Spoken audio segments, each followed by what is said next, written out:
The Solvath Ascendancy surveyed the long grass plain at noon in the dry season when nothing moves.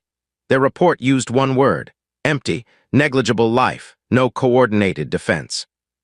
6 weeks later, their command ship was sitting nose down in a mud pan, and the last sound on their final transmission was one elephant answering. If you like stories where the small print gets somebody killed, tap that like button, subscribe, and share this with the friend who still says animals are not that smart. And tell me in the comments, at what exact minute would you have turned the ship around? Now let us move forward out onto the plain, where the grass stands taller than a man and the ground is already listening. The Solvath survey was not lazy. That was the tragedy of it. Their scouts had done everything by the book, and the book had been written on a world where nothing hides. They arrived above the third planet in the dry season. They scanned the long grass plain at local noon, when the heat lay flat and heavy, and every living thing on that plain was standing in whatever shade it could find, not moving, not calling. Not doing anything a scanner would notice. The survey logged low biomass, scattered grazing animals, and one small human settlement of 9 structures. Under the heading Threat Assessment, an analyst had typed a single word: negligible. That word would later be read out loud, slowly, twice, at a hearing that lasted 9 hours. Marula Camp sat at the edge of the plain, under a stand of trees that had been there longer than the country's borders. It was 9 buildings, if you counted the shower block, and 8 if you were honest about the shower block. There was a workshop, a mess tent with a real roof, 4 sleeping huts, a supply shed with a door that had been rehung 6 times, and a fenced garden that was protected by beehives on wires. Because that is how you politely tell an elephant not to come in. Dale Whittaker ran the place. He was 58, built like a filing cabinet, and had spent 20 years in Army logistics before deciding that he preferred animals to paperwork, which turned out to be a lie. Because the Conservancy ran on paperwork. He had spent the last 3 weeks grading the dirt airstrip by hand and machine, foot by foot, until it was the flattest 400 meters in the district. He was very proud of it. He talked about it at dinner. People had started avoiding dinner. Ruth Halloran had been on that plane for 31 years. She was 61, sun cured, and could identify 140 individual elephants by the notches in their ears, from a moving vehicle at dusk. Her life's work sat in a green notebook and on a hard drive, and it was all about one thing: sound, not the loud kind, the kind you feel in your chest before you hear it. Wade Coleman was 26 and handled the recording gear. 12 low-frequency recorders buried at intervals across the plain, 1 repeater on Stone Ridge, and a playback rig with a subwoofer the size of a mini fridge, which he had personally carried 300 meters through thorn scrub and had never once stopped mentioning. Marty Boone kept the vehicles alive. His main achievement was a 1984 Land Cruiser assembled from the remains of at least 4 other Land Cruisers, with a winch on the front rated for twice the vehicle's weight. Because Marty did not believe in fair fights. Sam Redding was the wildlife vet. His truck carried a dart rifle, a drug box with 2 locks, air horns, and 11 kilograms of chili grease. Which is exactly what it sounds like, and which is exactly what you smear on a fence when you would like a 6-ton animal to change its mind without anybody getting hurt. Nora Blake ran the kitchen, the generator, the water tank, and in every way that mattered, the camp.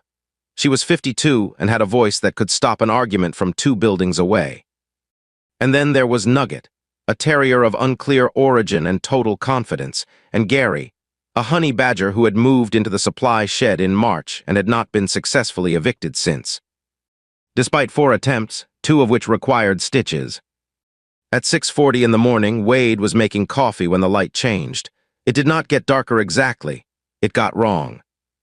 The shadows on the ground went soft at the edges, and every bird in the Marula trees stopped at the same instant, which is a thing you notice in your spine before you notice it in your ears. Dale walked out with his mug and looked up. The Solvath command ship was a flattened wedge of dark metal, roughly 2 kilometers across, hanging over the plain with no visible effort and no visible engines. Beneath it, the grass was lying down in a perfect circle. Dale looked at it for a long moment. "Marty," he said, "is that ours?" Marty wiped his hands on a rag. "Don't think so, Dale. Then it can move. Smaller craft dropped from the hull like seeds off a pod. 6 of them came down on the northern side of the camp, and one of them, through a chain of events that no investigation ever fully explained, landed lengthwise on the airstrip. Dale did not shout. That was the frightening part. He set his mug down on the fence post very carefully and stood there. 3 weeks, he said. I graded that by hand. The second craft came down on the water line. Nora heard the tap in her kitchen cough, spit, and die, and she came out of the mess tent already angry, drying her hands on a towel, and she stopped at the gate and she looked at the ship. And she said one word that has been removed from the official record. The ramp of the nearest craft opened. 8 Solveth troopers walked down it in dull gray armor. They were tall, close to 7 feet, with long helmets and 4-eye lenses set in a shallow arc, and their weapons made a low humming sound like a refrigerator with opinions. Their captain stepped forward. His name was Doran, and he had personally accepted the surrender of 2 worlds, and he had a speech. People of this territory, the translator announced. Your world is now under the protection of the Solvath Ascendancy. Resistance is unnecessary. Nora pointed past his shoulder. You are standing in my garden. Your agricultural concerns are irrelevant. You are standing in my garden, Nora repeated, and behind you on those wires are 11 hives of African bees. And you have been bumping into them for about 40 seconds. Doran did not understand the sentence. His armor did. Something struck the outer lens plate, then something else. Then a great deal of something else. What followed was not a battle. It was a retreat conducted at a speed the Solvath training manual did not have a word for. 3 troopers made it back up the ramp. 2 made it into the water trough. 1 ran directly into the beehive fence a second time, which even Nugget seemed to consider unnecessary. Doran stood his ground for 11 seconds, which was genuinely brave, and then left at a pace best described as urgent. Sam Redding lowered his coffee. Did we just win? No, said Ruth Halloran. She had not looked at the ship once. She was facing the other way, south, toward the open plain, with her hand flat against the fence rail and her head slightly tilted, the way a person listens when the sound is too low to hear. 2 kilometers out, a line of dust was rising off the grass, and it was not moving away. It was coming toward them. Commander Ren Torvak had been in orbit for 11 minutes and was already reading a report that made no sense. The bridge of the Solvath command ship was a wide, quiet room, because Solvath ships were built for a species that found loud noises rude. Torvak was tall even for his kind, gray at the joints, and he had commanded 4 successful annexations by doing the boring thing correctly every single time. He did not like surprises.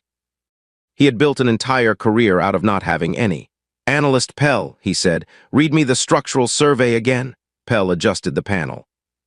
Pell was young and had the unfortunate habit of saying true things. Ground survey identifies approximately 300 million artificial structures across the continental interior, Commander. 300 million. Yes. Commander, on a world with no orbital industry. Yes, Commander, describe them. Pell pulled the imaging. Conical, reinforced. Internal ventilation shafts. Temperature regulated to within 1 degree. Load-bearing walls constructed from processed soil and organic binder. Some exceed 6 meters in height. Torvak looked at the image for a long time. That is a city, he said. There are no life signs, Commander. Then, it is an abandoned city, and we have landed in the ruins of something that was here before them. And nobody thought this was worth mentioning. Sub-Commander Lask cleared his throat. Commander, should we not first determine what built them? Yes, said Torvak. Open 1. The orbital lance struck a termite mound on the eastern flats at 11:14 in the morning. It converted approximately 4 tons of hardened soil into a hole and a large amount of dust, and it also converted several million termites into extremely motivated refugees. The analysis came back 9 minutes later. Pell read it twice before speaking. Commander, the structures are insect nests. Silence on the bridge. Insects, Torvak said. Yes, Commander, insects built ventilated climate-controlled towers 6 meters tall. Yes, Commander, and there are 300 million of them. Approximately, Commander. That number is for this continent only. Torvak sat down. It was not a dramatic gesture. It was the sit of a being who had just realized that the survey team had made an error somewhere much earlier than this, and that he was going to spend the rest of the day finding out where. On the ground, it was getting worse in smaller ways. The long grass plain has a specific way of dealing with visitors, and it does not rush. First, there were the acacia thorns, which are 3 inches long, curved, and which the plain grows for no reason other than spite. Solvath armor was rated against projectiles and energy. It was not rated against a tree that fights back. 6 troopers came in with punctured seals before noon. Then there were the flies. Tsetse flies are the size of a thumbnail. They are attracted to dark moving objects, and Solvath armor is dark. They do not bite so much as investigate you with a device. Trooper Venn reported that something had gotten inside his suit, and then reported that it had brought friends, and then stopped reporting. And then there was the supply shed. Doran's squad, still recovering from the garden, breached the small structure at the camp's edge on the theory that it contained equipment. It did contain equipment. It also contained Gary. The official Solvath after-action report describes the occupant as a low-mass quadruped with disproportionate aggression response and armor-penetrating dentition. Gary was 30 pounds. He had been asleep. He took this very personally. He came out of that shed like a decision that had already been made, went through the legs of the lead trooper, up the second one, and removed a power coupling from the third by simply refusing to let go of it while everyone else moved. The squad withdrew. Gary kept the coupling. He kept it for the rest of the story. In the mess tent, the humans held a meeting. Dale unfolded a map on the table and put a rock on each corner. "All right, what have we got?" "2 rifles," Sam said. "Both of them are for darting, both of them are for animals, and neither of them is going anywhere near a person, so put that idea down before you pick it up." "Nobody picked it up," said Marty. Dale's face picked it up. "My face is naturally like this." Nora set down a list. "Water line cut, generator fine, bread oven cracked. 400 liters of drinking water in the tank, and after that we are on the borehole, and the borehole is on the far side of the northern craft." "The airstrip," Dale said. "Dale, I am simply noting that the airstrip is also on the list." "It is on the list." Marty raised a hand. "Cruiser runs, winch works." "I have got 200 liters of diesel, a welder, and 11 meters of chain." "And I," said Wade, "have 12 buried recorders, a repeater on Stone Ridge, and a playback rig that can push 112 decibels at 14 hertz. Everyone looked at him. "That is a very good sentence for a different day," said Nora. "No," Ruth said. "It is a very good sentence for today." She had been quiet for the whole meeting, which for Ruth was unusual and for everyone else was alarming. She pulled Wade's field recorder across the table, put one earpiece in and pressed play, and then she went completely still. "Wade," she said, "what is their carrier frequency?" Wade checked. 16 hertz steady. It is under everything they do, comms, the walkers, all of it. Ruth put the earpiece down. "That is not a radio band," she said. 16 hertz is inside elephant. Nobody spoke. "Elephants call at 14 to 20 hertz," she said, "below what we hear. Those calls travel 10 kilometers through the air and further through the ground, and elephants pick them up through their feet and their trunk bones. That is the entire foundation of my career. That is what I have been recording out here for 31 years. She looked up. "Those ships have been broadcasting a continuous tone straight into the middle of the only long-distance language on this plane." Marty frowned. "So they are, what, jamming them?" "No," Ruth said. "Worse, they are talking." Wade had gone pale. He was scrolling through the buried recorder logs with both thumbs, faster and faster.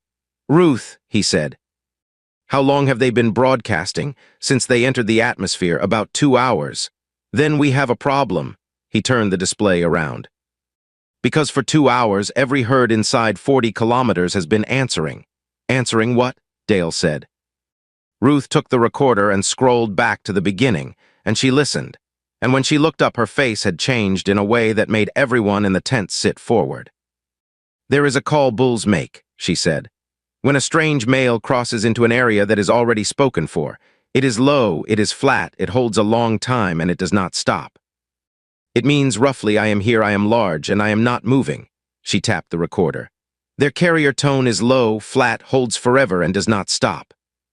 It has been rolling out of 6 landing craft and 1 command ship for 2 hours, at a volume no living animal on this plane can produce. From a source that is sitting directly across 3 separate herd routes and on top of the only reliable water in the dry season. Sam sat back slowly. So the entire plane thinks a very large stranger just walked in and started shouting. The entire plane, said Ruth, thinks a very large stranger just walked in and started shouting. And has not shut up. Nora set down her towel. How many is that? Nell's family 22, the Bitter Springs group 16, 2 bachelor groups, Gus. Ruth said the last name flatly, and Gus is in Must. Marty closed his eyes. Of course he is. What is Must? Wade said. It is a hormonal period in adult bulls, Sam said. Their testosterone goes up by something like 60 times. They stop eating properly, they walk enormous distances, they fight anything that answers them, and they do not back down. Every year in every reserve on this continent, the rule is the same. When a bull is in Must, you give him the whole road. And he has been listening to that tone for 2 hours, Ruth said. Dale looked at the map. How far out is he? 9 kilometers this morning. Ruth did not need to check. Closer now. Out on the plain, the Solveth were having their own afternoon. Captain Doran had been ordered to secure water, which was reasonable, since the ships needed coolant, and the survey had marked Bitter Springs as an unguarded surface reservoir. The survey had also marked the large, dark shapes in it as subsurface geological formations. They were not subsurface geological formations. They were hippos. Doran's squad reached the bank at 4 in the afternoon, which is the exact hour when a hippo begins thinking about leaving the water, and when a hippo is thinking about leaving the water. The one thing you must never do is stand between the hippo and the grass. The squad stood between the hippo and the grass. The Solveth do not have a word for what happened next. The report says only that the reservoir contained a 4,000-kilogram surface aggressive herbivore, capable of 30 kilometers per hour over short distances, and that the squad's withdrawal was rapid and disorganized, and that Trooper Venn, who was having a bad war, went into the reeds and came out of the reeds considerably faster, holding 1 boot. Pursued by an animal that the analysts eventually classified as a second, angrier reservoir. Torvak listened to the entire transmission without moving. Pell, Commander, why does the largest herbivore on this world live in the water? Unclear, Commander. And why is it faster than my troops? Also unclear. Commander, write that down. Dusk did the rest. The Solveth pushed a patrol along the northern tree line at last light, because their armor performed better in low temperature, which was sound reasoning. And because the survey had marked the herd of dark cattle-shaped animals ahead as domesticated livestock, which was not. Cape buffalo do not stampede away from a threat. They move off, they circle, and they come back at it from the side, in a line in silence at 40 kilometers an hour. There are old professional hunters on that continent who will talk about lions for hours and will not talk about buffalo at all. The patrol did not lose anyone. It lost formation, 2 weapons, 1 walker's forward sensor cluster, and every piece of confidence it had left. And then the storm came in. The long grass plain gets 1 kind of rain, and it gets it fast. The sky went green over Stone Ridge at 7. And by 7:20, the first line of water hit the flats with a sound like gravel on a tin roof. And by 8, the eastern approach had turned into black cotton soil. Black cotton soil is a clay that behaves like dry ground for about a day and a half after rain, and then behaves like something else entirely. Every vehicle on that conservancy stayed off it as a matter of religion. Marty had a rule. If the tire leaves a shine, you turn around. The Solvath sent a 12-ton scout walker across it at 8:15. It got 40 meters. The first leg went into the joint. The crew reversed, which is exactly the wrong thing, and the second leg went in past the joint. And then the machine settled with the patient, unhurried finality of something being swallowed. Marty watched it from the ridge with his elbows on the hood of the cruiser and did not say anything for a while. "Should we help them?" Wade said. "They are on the Black Flats," Marty said. "Nobody helps anybody on the Black Flats. That is not a rule I made." Back at camp, Ruth was drawing lines on the map, and she was not happy with any of them. "Here is what I will not do," she said. "I will not bring those herds in on top of energy weapons. There are 4 calves in Nell's family. The youngest is 11 months old.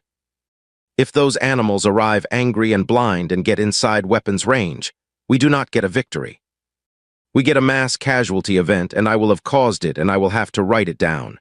Then what? Said Dale. Then we stop being loud and start being accurate. She turned the map. We do not call them in. They are already coming. What we do is decide where they stand and how close and for how long. And to do that, I need to be able to reach them, which means I need Wade's array at height, and I need it tied into something with real output. Because my rig can push 112 decibels, and their ships are pushing considerably more. Stone Ridge, said Wade. The repeater is up there already, line of sight over the whole plane. How long to get the array up there and running? 2 hours. Maybe less if Marty drives like Marty. Then go. They were 40 minutes into the job when the storm did the last thing it was going to do that night. Lightning hit the ridge at 9:10. It did not hit the repeater directly. It did not have to. Wade found the mast intact, the antenna intact, and the control board cooked black and smelling like a burned penny.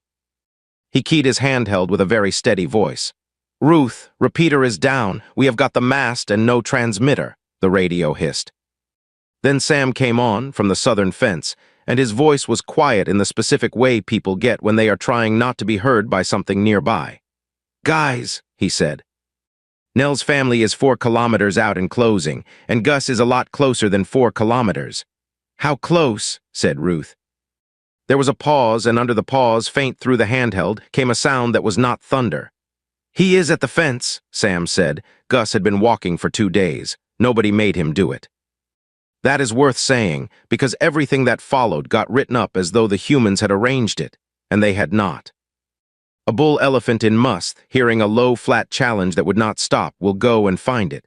That is not training. That is not orchestration. That is simply what he is.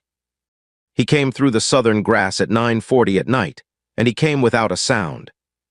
Because a 6-ton animal walks on a pad of fatty tissue that spreads under his weight, and he can move across dry ground more quietly than a man in boots. The Solvath perimeter sensors, which were tuned to detect metal, engines, and coordinated movement, registered nothing at all. Sergeant Lask's forward post saw him at 11 meters. The Solvath report describes the subject as a single organism, approximately 3.5 meters at the shoulder, mass estimated in excess of 6,000 kilograms. Exhibiting no fear response to illumination, warning discharge, or amplified verbal instruction. Trooper Venn's personal log is shorter. It says the wall moved.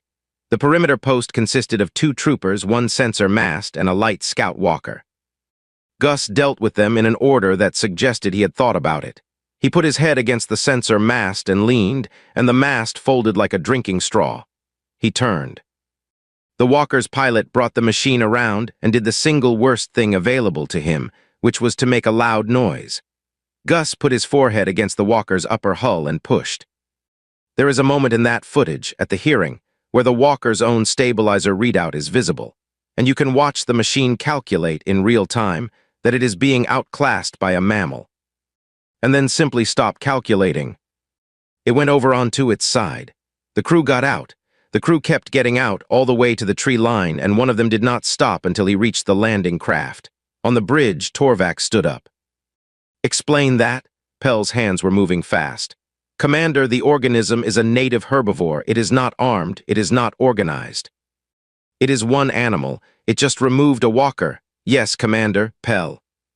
"Do we have a number for how many of those exist on this continent?" Pell hesitated, and then said the number, and Torvak sat back down, which by now was becoming the defining gesture of his command. "Deploy the resonance pulse," he said. Lask looked up sharply. "Commander, that is a wide field clearance. It will affect everything within 20 kilometers. That is the intent. It will drive the animal population into the settlement. Then the animal population and the settlement can have that." "Conversation without me." Torvak's voice did not rise. That was somehow worse. "Charge it." Ruth heard about the pulse 11 minutes later, because Wade's recorders picked up the charge harmonic climbing. And she watched the frequency curve build on the little display, and her jaw set in a way that Dale had seen exactly twice in 15 years. They are going to hit the whole plane with a low-frequency wall, she said. What does that do to them? Nora asked. The elephants? At that power, it panics them. 20 kilometers of panicking elephant at night, running blind toward the only cleared ground, which is here. Ruth put the display down. Calves get separated. Calves that get separated at night do not always get found. Dale stood up. All right, he said. Marty. How long to get that array powered on the ridge? I have got the mast, I have got the subwoofer, I have got 200 liters of diesel, and a generator that is going to be very unhappy about this. What I do not have is a transmitter that can push it.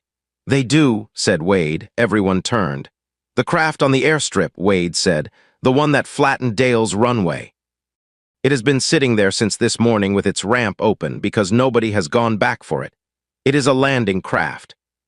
It has a full resonance transmitter in it because everything they own runs on the same band. That is their whole architecture. That is the thing that makes them fast, and it is the thing that makes them stupid because they built one network and hung everything on it. Dale looked at the map, and then at the runway. And then at Wade. Marty, he said, get the chain.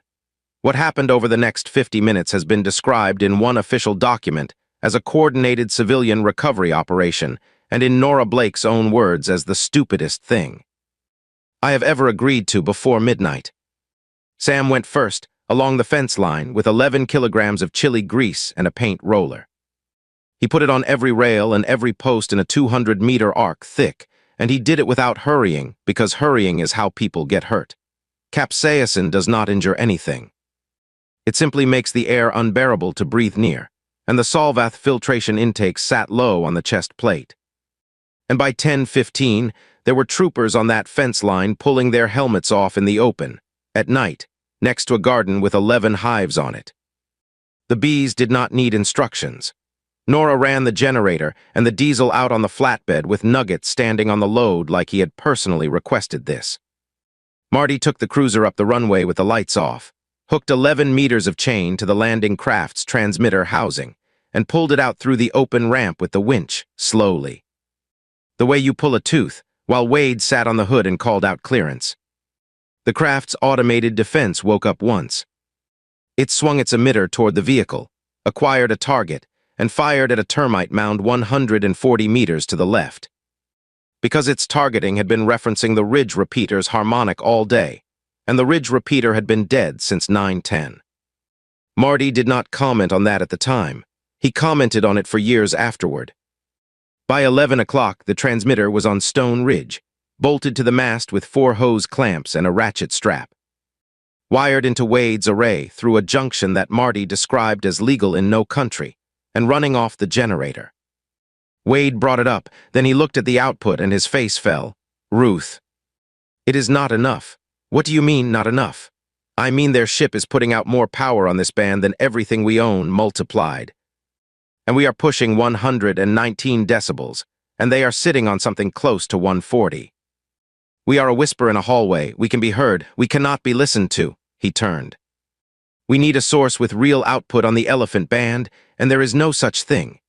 Ruth Halloran looked out over the dark plain at 4 kilometers of grass, where 22 animals were standing in a line with their ears spread and their feet flat on the ground, waiting. Yes, there is, she said. She is 4 kilometers out. She has been doing this her whole life, and she is better at it than anything we have ever built. Ruth, we cannot make her do anything. No, said Ruth. So we ask her. Ruth Halloran had made 10,000 playbacks in 31 years, and every single one of them had been for science, and she had never once needed one to work. She sat down on an ammunition crate on Stone Ridge with the laptop on her knees and the array humming behind her, and she went through her archive by hand, in the dark, with Wade holding a light on the keys. What are you looking for? He said. Not a threat call, she said. If I play a threat, they come in fast and blind and somebody's calf dies. I need a contact call, family greeting. It is the call they use when they have been apart and they find each other again. She scrolled. It says, I am here, where are you? Come and stand with me. Whose? Ruth stopped scrolling. Nell's mother, she said. Recorded in 2004. She died in the drought 9 years ago. Nell was standing beside her when it happened, and Nell has heard that call every day of her life for 26 years before that. Wade did not say anything. They know their family's calls, Ruth said quietly. That is not a theory, that is measured. They react to the calls of animals that have been dead for a decade, and they go and look for them. She put her hand on the trackpad. So I am about to do something that I have argued against at 4 conferences, and I am going to write all of it down afterward, and I am going to sit through whatever comes of that. But right now there is a wall of sound charging up over my plane, and there is one animal out there who can be louder than it, and she needs to know exactly where to stand. She pressed play. The subwoofer moved. There was no sound, not really, not in the way people mean the word. There was a pressure in the chest. There was dust jumping off the crate lid. Nugget sat down abruptly and looked at his own feet. 4 kilometers out on the dark grass, 22 elephants stopped moving at the same instant. And then Nell answered. She was 52 years old. She had led that family for 19 years, through 2 droughts and 1 bad year with poachers, and she knew that call the way a person knows a door closing in the house they grew up in.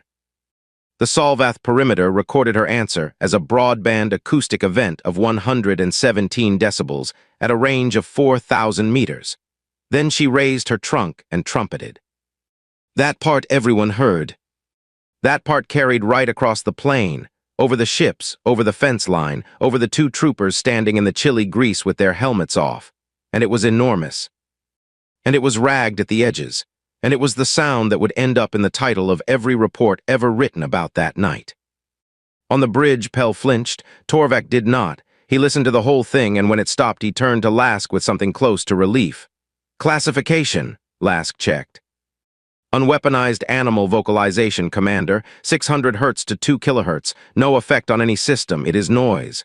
Then it is noise, said Torvak. Continue the charge. That was the mistake.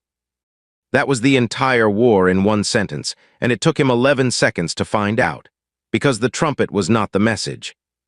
The trumpet was the announcement, the loud audible thing that a large animal makes at the top of a call. And underneath it, riding the same breath, at 15.4 Hz, Nell was rumbling. And every family on that plane had been waiting 2 hours to hear a real voice instead of a machine. The Bitter Springs group answered from 6 kilometers east. Both bachelor groups answered from the north.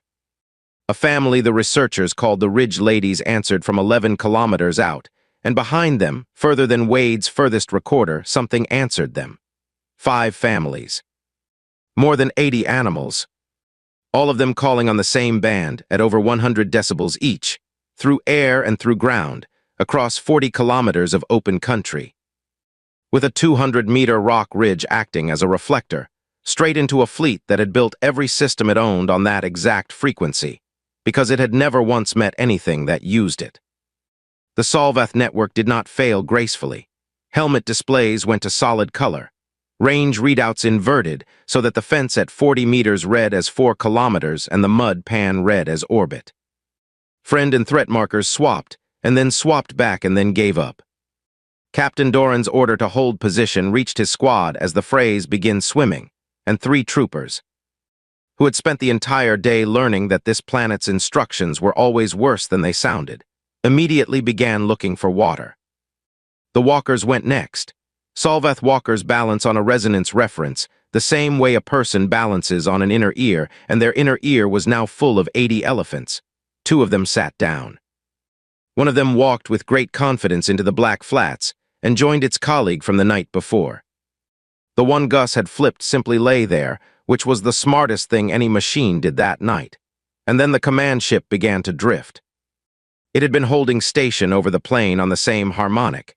It was a 2-kilometer object with no wings and no lift surfaces, and when its reference went, it did not fall. It slid. It came down across the sky in a long, slow, dignified arc, taking the top off an empty rise. And it set down nose first in the mud pan east of Bitter Springs, with a sound like a country dropping a filing cabinet. The pan held it, nothing exploded. That matters, and Ruth made them put it in the report because the pan was full of water and the water was full of everything. And out on the grass, the elephants did the thing that nobody expected and that Ruth had been quietly counting on for her entire career. They did not charge. They came to within about 600 meters, and they stopped, and they formed a line, ears out, shoulder to shoulder, calves behind, and they stood there. They did not need to do anything else. They had already done it. The whole plane was still ringing with them, and nothing the Solvath owned could think straight inside it.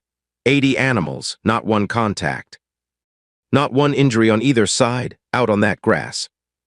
If that line just gave you a chill, drop a comment and tell me which moment did it. And share this with somebody who needs to hear about the day. The loudest thing in the sky lost to something that never even raised its voice above a hum. On Stone Ridge, Wade Coleman was staring at his own output meter with his mouth open. "Ruth," he said. "They are not stopping. No, how long will they hold that? As long as they think they need to," said Ruth. "They are not doing this for us." Down on the flats, Commander Ren Torvak walked out of the tilted ramp of his own command ship into 3 inches of mud. With his hands open and his translator held above his head, and he began, formally and clearly, to surrender. Nobody heard a word of it, not because of the rumble.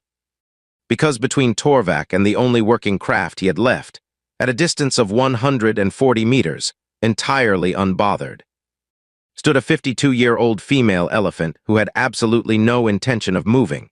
It took the Solvath Ascendancy 4 hours to surrender, and 3 of those hours were logistics. Dale Whittaker drove out at first light with Sam, Marty, and a folding table. Because Dale had spent 20 years in Army logistics, and he understood that the fastest way to end anything is to make it into a process. He set the table up on dry ground 200 meters from the mud pan, put a chair on each side, and waited. Torvak came down the ramp at 6:40. He had been standing in the open all night. He looked, in Marty's later description, like a man who had personally read every page of a manual, and had just learned that the manual was fiction. "You have," Torvak said through his translator, "an animal in my landing zone." "We have several," said Dale. "That is sort of the point of the place. I wish to negotiate." "Sure." Dale slid a sheet of paper across the table. "Start with that." Torvak looked at it. "What is this?" "That is the airstrip. 400 meters, hand-graded, 3 weeks. Your craft is currently parked lengthwise across 210 of it." Nora put down a second sheet. "Water line, bread oven. 111 liters of drinking water lost to evaporation because your ship parked over my tank and made the whole camp 4 degrees warmer." "You ate my supply shed door," said Sam. "That was not us. That was Gary," Marty agreed, "but Gary was provoked." Torvak stared at the papers. "I command an annexation force," he said. "I have taken 4 worlds, and now you have a bill," said Dale. "Welcome to the 5th one. What are your terms?" Dale looked at Ruth, who had walked up with her green notebook under her arm and dust to her knees and had not slept. "Put it back the way you found it," she said. "All of it, every pan, every track, every mound. And then leave the plane the way it was at noon on the day you scanned it, because that is the plane you said you were taking, and that is the one you owe us." Torvak calculated. "That is not possible," he said. "No," said Ruth. "Now you understand the problem." The response convoy arrived at 11 that morning. 9 vehicles and 1 very confused colonel named Ray Hobart, who had been briefed twice on the flight in, and had believed roughly 40% of it. He walked past a 2-kilometer starship lying nose down in a mud pan, past a disabled walker being methodically stripped by a honey badger, past a fence line that smelled overwhelmingly of chili, and stopped in the middle of Marula camp. "Who is in charge here?" he said. 6 people pointed in 5 different directions. Nugget barked at the 6th. Hobart tried again. "Who took down the ship?" "Depends," said Nora. "Is there compensation?" "Ma'am." "I do not know yet. Then I did not do anything, and neither did my oven." Hobart eventually found Wade Coleman sitting on a crate holding a laptop and a length of speaker wire, running on no sleep and a great deal of adrenaline, and asked him directly how a conservancy research station had disabled an interstellar fleet. Wade thought about it for a while. "They built everything on 1 frequency," he said. "And it was already taken." Colonel Hobart decided that this explanation belonged to somebody with a much higher clearance and a much stronger drink. The official finding, when it came out 14 months later, ran to 900 pages and used the phrase environmentally mediated systems failure 11 times. It described a coordinated civilian response supported by local terrain knowledge, existing acoustic research infrastructure, and captured equipment. Ruth Halloran's field notebook entry for that date is one line long. It says, Nell answered, "Everyone came. Nobody hurt. Check on the calf. The calf was fine." She checked at 7 the next morning on foot and wrote down the time. Afterward, the plane did what the plane always does, which is absorb things. The command ship stayed in the mud pan for 2 years, because moving it turned out to be harder than landing it. In the second dry season, the elephants began using the shadow under its raised eastern edge as midday shade, which meant that for a while the largest warship the Solvath Ascendancy ever built was functioning as an unusually well-engineered tree. Marty cut one leg off the sunken walker and converted the hydraulics into a borehole pump that ran for 11 years and only caught fire twice. Sam kept the alien power coupling that Gary had stolen, right up until Gary stole it back. Nora hung a cracked Solvath helmet over the mess tent door and wrote a card under it that said, "First guest in 9 years to leave without paying." Dale regraded the airstrip. It took 4 weeks. He talked about it at dinner. Nobody avoided dinner that time. And Wade Coleman's 12 buried recorders, which had been installed to study elephant communication and had ended up in an annexation report, were replaced with 24. Funded by a grant application that Ruth wrote in one sitting, and that nobody on the review board was brave enough to reject. Somewhere very far away, the Solvath Ascendancy amended its survey protocol. The first line of every planetary assessment now reads, "A quiet reading is not an empty world.